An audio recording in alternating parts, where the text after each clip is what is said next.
Welcome to Chillin' 101. We hope this video helps.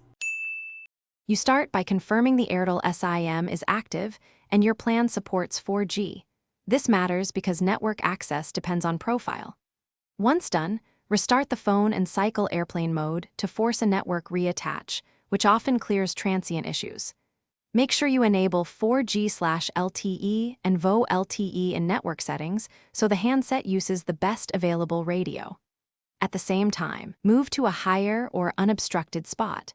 Building materials and location radically affect signal strength.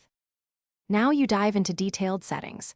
Check the Airtel APN fields because incorrect APN blocks data. Edit or recreate the profile and save.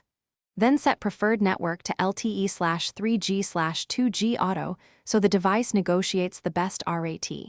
If automatic fails, manually select the Airtel carrier to lock onto a known cell.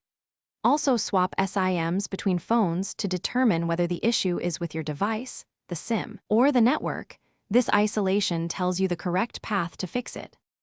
Finish by optimizing your home environment. Position the router or hotspot near a window, use an external antenna or a commercial signal booster if indoors is weak, because distance and barriers reduce throughput. Next, update your phone's firmware and carrier settings. If the SIM is old or physically compromised, replace it at an Airtel store.